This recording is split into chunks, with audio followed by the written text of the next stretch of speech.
Good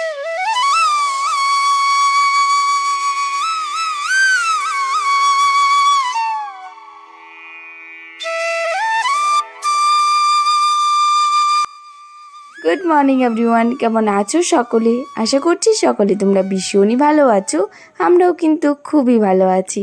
ঘড়িতে এখন প্রায় বাজে 7:30। এখন থেকেই তোমাদের সবাইকে সাথে নিয়ে আজকে ব্লগটা স্টার্ট করলাম। আশা করছি তোমাদের আজকে ব্লগটা দেখতে খুব ভালো লাগবে। সকালে ঘুম থেকে উঠে সমস্ত কাজবাজ সেরে এই যে দেখো স্নান করে চলে এসেছি ঠাকুর ঘরে। আর যেহেতু আমি 1 মাসের মতো বাড়িতে ছিলাম না, তো ঘরের একটু অবস্থাটা খারাপই হয়ে রয়েছিল। তো ঘরটাও একটু ক্লিন করলাম, তারপর স্নান করতে চলে আসলাম ঠাকুর ঘরে। ঠাকুর ঘর থেকে কিন্তু আজকে দিনটা শুরু করলাম। তো দেখো এখানে আমি ভোলে বাবাকে পুজো দিয়ে দিলাম। তারপর দেখি ঘরে এসে মা এখানে গোপাল ঠাকুরকে মানে আমাদের রাধাকৃষ্ণকে খুব সুন্দর করে সাজিয়ে পুজোটা দিয়ে নিয়েছি। আমার না মুখে এখন শুধু গোপাল ঠাকুরই বেরোয়, যাই হোক কী আর করা যাবে। তো তারপর ঘরে এসে আগে জলদি করে আমি রান্নাটা বসিয়ে দিয়েছি, কারণ মাম্মামও ঘুম থেকে উঠে পড়েছে আর আজকে মাম্মামকে স্কুলে নিয়ে যাব। তো একটু তাড়াহুড়ো করেই দেখো সব কিছু করছিলাম। সকাল সকাল একটু যেহেতু মাম্মাম তাড়াতাড়ি উঠে পড়েছে, আর উঠতেই হবে এখন থেকে মাম্মামকে, তাড়াতাড়ি না হলে হবে না।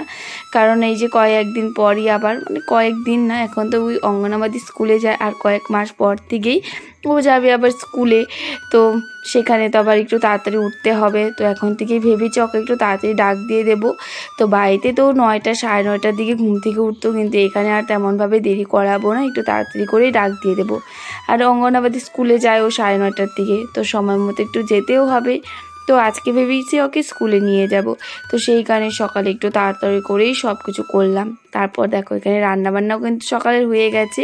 সেদ্ধ ভাত করেছিলাম, আজকে পটল আলু সেদ্ধ দিয়েছি, আর এখানে করেছিলাম হলো বিন আর আলু ভাজি করেছি। সকালে কিন্তু এই সেদ্ধ ভাত খেতেই বেশ ভালো লাগে। তো মাম্মারটা আগে বেড়ে নিলাম, মাম্মাকে খাওয়াতে অনেকটাই সময় লেগে যায়, তো সেইখানে ওর জন্য একটু তাড়াতাড়ি নিয়ে নিলাম। তো ওকে খাইয়ে তারপর রেডি করিয়ে নিয়ে যাব স্কুলে। মাম্মামকে নিয়ে চলে এসেছি স্কুলে। আজকে অনেকদিন পর মাম্মাম স্কুলে যাচ্ছে। চলো যাওয়া যাক। এই হলো আমার মাম্মা, দেখো মাম্মা এটা। চলো যাওয়া যাক।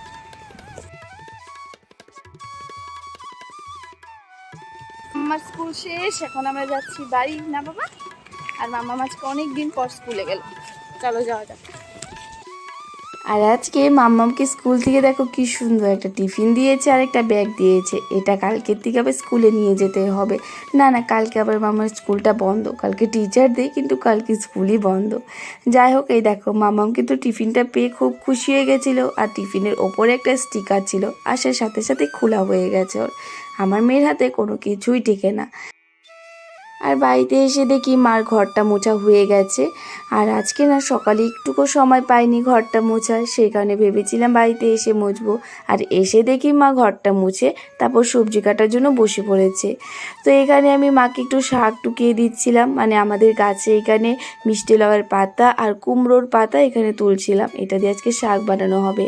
আরও একটা শাকের কথা মা বলছিল, কিন্তু সেই শাকটা আমি চিনি না, সেইখানে মাই দেখো আমাকে দেখাতে নিয়ে আসলো।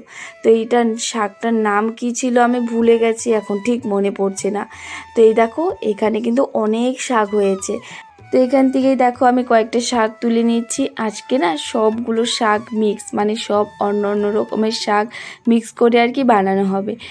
আগে না আমার তেমন কোনো শাকই পছন্দ হতো না, শুধু একটা শাকই পছন্দ হতো, লাউ পাতার শাক। আর এখন সব শাকই পছন্দ হয় প্রায়। তো এখানে দেখো আজকে রান্না করছি শাক, কচুরলতি আর মাছ ছিল অল্প একটু, সেটাই আর কি রান্না করব, আর ডাল করব। আর কচুরলতিটা আমি বাড়ি থেকে নিয়ে এসেছিলাম, তুষার তুলে দিয়েছিল। তো যেদিন আসবো ভেবেছিলাম, তো সেদিন তার আসা হয়নি, তারপরের দিন আসা হয়েছে বিকেলে।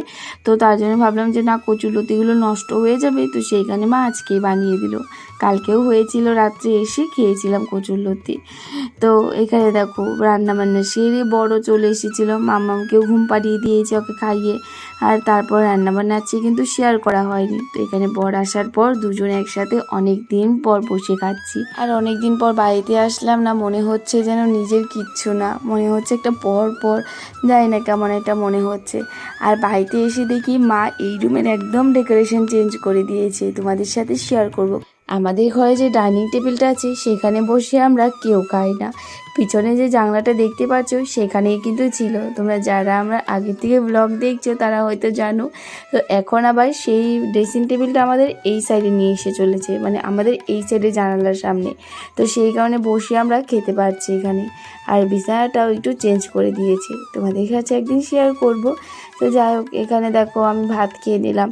আর ভাতটা খেয়ে কিন্তু আমি ঘুমিয়েছিলাম। আর বড় দেখো রাত্রে আবার চলে এসেছে, আর এর মধ্যেই বৃষ্টি শুরু হয়ে গেছে। আর এই দেখো এখানে মাম্মাম আর বড়মশাই বসে বসে বৃষ্টি দেখছে। আর মাম্মাম না বৃষ্টি দেখে ভীষণ খুশি হয়ে গেছে, আর বৃষ্টিটা হওয়ার পর একটু ভালো লাগছে।